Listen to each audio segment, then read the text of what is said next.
J'ai ouvert un restaurant de nouilles avec des recharges à volonté. Je voulais aider les pauvres à avoir un repas chaud. Puis un jour, cette femme, Lily, est arrivée. Elle est venue avec 6 enfants et a commandé un bol. Elle l'a rempli 18 fois. Elle traitait mon restaurant comme sa cuisine personnelle. J'ai essayé de lui parler gentiment. Elle a filmé une vidéo où elle me traitait d'eux. Je suis un artiste, elle a incité Internet à m'attaquer. Le lendemain, des voyous ont bloqué mon restaurant. Elle a commandé un bol et est restée assise là toute la journée. Je les ai confrontés, ils m'ont battu à mort. Je rouvre les yeux, retour au jour où elle est entrée. Patronne, un bol de nouilles nature, elle portait des vêtements délavés. 6 enfants maigres derrière elle, debout à la porte, arrogant. La meneuse était Lily. Elle avait un compte sur les réseaux sociaux appelé Sick Mom Hustling in the City. Lily était une influenceuse. Tout était pour les vues et la notoriété. C'était un coup monté, je n'étais qu'un accessoire. Un sacrifice innocent, car j'ai eu une seconde chance. Je vais détruire sa réputation. Elle a fait entrer les enfants, je me suis forcé à être accueillant. J'ai souri et je les ai invités à entrer. Elle était visiblement prise au dépourvu. Elle s'attendait à ce que je la regarde de haut, attendant que je craque pour me faire passer pour la victime. Elle ne s'attendait pas du tout à ce que je souris. Patronne, est-ce que ça va? Pourquoi me détournerais-je? Je l'ai interrompu et j'ai rapproché les tables pour eux. J'ai versé 7 tasses de thé chaud. Les enfants doivent mourir de faim.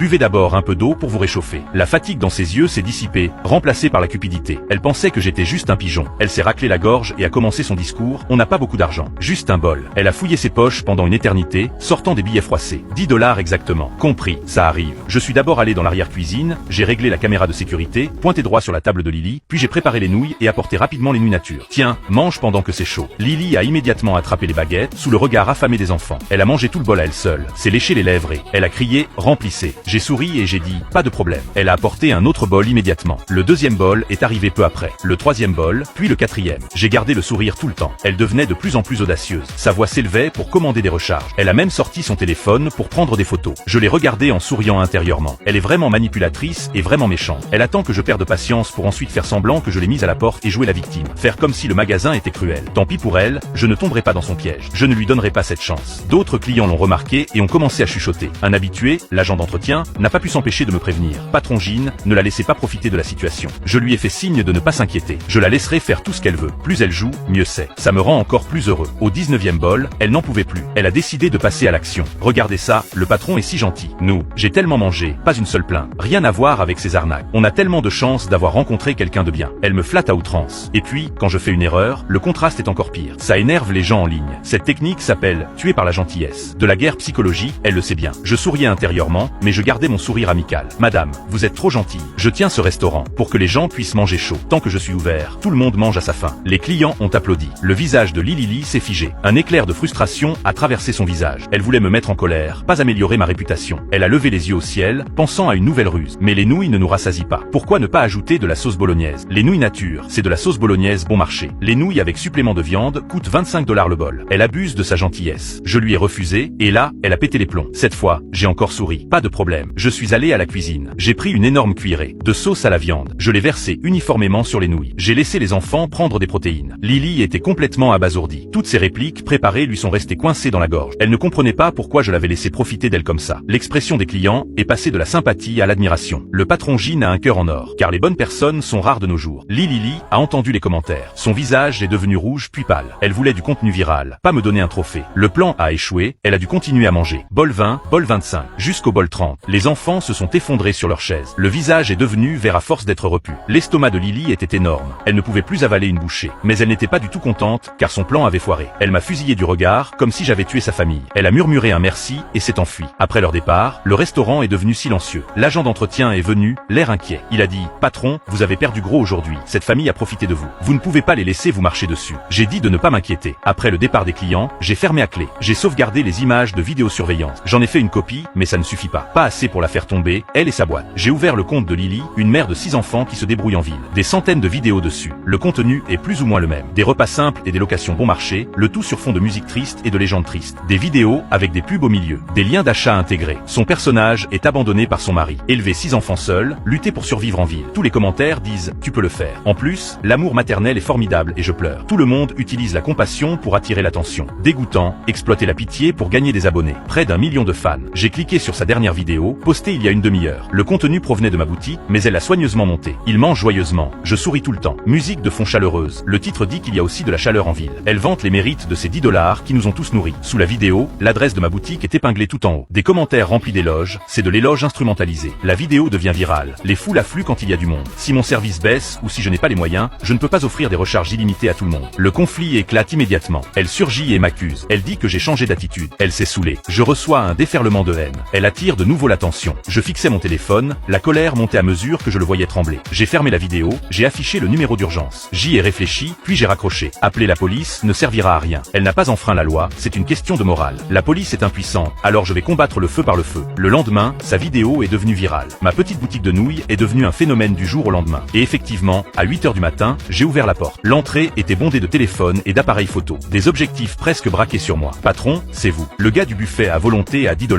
On a vu la vidéo de la mère de 6 enfants et on est venu. Patron, vous êtes vraiment quelqu'un de bien. On veut des nouilles nature aussi. Il faut qu'on vérifie si les recharges sont vraiment illimitées. La foule était bruyante, certains vraiment encourageants, d'autres juste curieux, mais la plupart avaient de l'avidité dans les yeux. Ils brandissaient leur téléphone, diffusant en direct, tous de la même manière. Tester une boutique de nouilles virale. Donner une leçon au patron. J'étais mentalement prêt. J'ai gardé le sourire. Bienvenue à tous. Ne vous précipitez pas, un par un. Il y a de la place pour tout le monde. Je vous promets que vous serez tous nourris. J'ai crié pour que le restaurant se remplisse rapidement. Patron, dépêchez-vous. J'attends depuis 5 minutes. Les commandes affluaient. J'ai couru entre l'avant et l'arrière. Ma chemise était trempée de sueur. Faire bouillir les nouilles, les servir, remplir les bols, répéter ces gestes machinalement. J'avais l'impression que mes bras allaient me lâcher. Un streamer aux cheveux jaunes est arrivé, filmant et criant en même temps. Discuter, on est au 10e bol. Le patron ralentit, il n'en peut plus. S'il vous plaît, son collègue s'est immédiatement joint à la conversation. Patron, ça ne va pas. Hier, ils ont fait 30 bols. On n'en est qu'à quelques bols et vous êtes déjà agacé. J'ai apporté les nouilles. Toujours souriant. Désolé, je vous ai fait attendre. Voici vos nouilles. J'ai posé un bol débordant devant lui. Il s'est figé un instant, il ne s'attendait pas à ce que je ne me fâche pas. Toujours aussi gentil, il n'arrivait même pas à prendre ses baguettes. Sa conversation se moquait de lui. Il a avalé les nouilles de force. J'ai servi plus de 300 personnes ce jour-là. J'ai rempli plus de 1000 bols. À 22 h, j'ai renvoyé le dernier client. Je me suis effondré sur une chaise, complètement épuisé. J'ai calculé mes gains de la journée après déduction des frais. J'ai perdu près de 8000 $.